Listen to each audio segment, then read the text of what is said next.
Welcome back to Veterans Voices. In the military, you're part of a unit, taught to work together as one to accomplish a goal.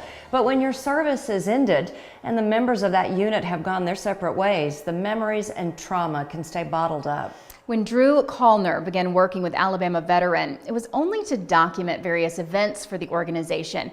Then he got the chance to document a warrior retreat, and he realized the power of camaraderie and shared experiences. In his 2.5 years of service in the Marine Corps, Drew Callner was never deployed. So I was in 29 Palms, which was the exact desert climate of Iraq, Afghanistan, and we were just training guys all day long, 24 hours. So I felt like I was supporting the mission, but I also felt a huge disconnect. So you kind of feel a little bit less than, and that's just all in your head. No one's like walking around saying that. When he returned to civilian life, not only was that feeling still present, but the feeling of what's next. And that confusion, people take it different ways. I think I was a typical kind of reaction, and it led to depression and uncertainty. And so I just bounced around the jobs I had done before the Marines, bartending and wait staff and working at gyms. Very, very confused. And I kind of just fueled that confusion with drugs and alcohol, thinking that, I could kind of stuff it down. Years of work towards recovery, then he took up filmmaking. He was hired by the nonprofit Alabama Veteran to document several events. One of those was their Warrior Retreat, an event focused on connecting veterans with each other so they can heal together. I was a little apprehensive. How are we going to do this? One, the combat veteran is opening up for the first time, and so if a camera is present, how is this he's going to shut down. He doesn't know me. I don't have any relation with him. And so I had to adjust.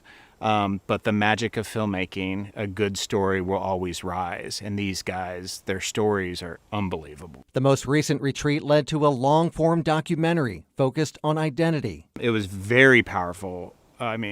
Think of it like a room full of these hardened combat veterans, asking them to do a very interpersonal art project. It takes a second and they're kind of like looking and, but the instructors kind of step away and let enough magic just kind of happen.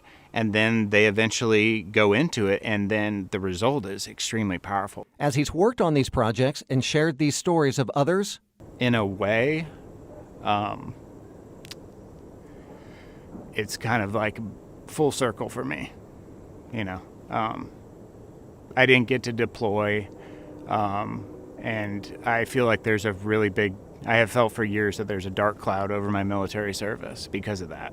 Totally internal. No one's coming up to me on the street shouting that. It's a deep shame, I feel. And through the trust that I get to garnish with these guys and eventually tell their stories, I almost feel like it's my way of paying it forward, or my way of helping somebody up on the battlefield that I never got to experience. And that's why I'm so delicate about what I let the public see and the light that they're shown in, because the minute I interview with them, I'm connected to them the rest of my life. If you would like to watch the entire documentary, scan the code on the screen or visit alabamaveteran.org.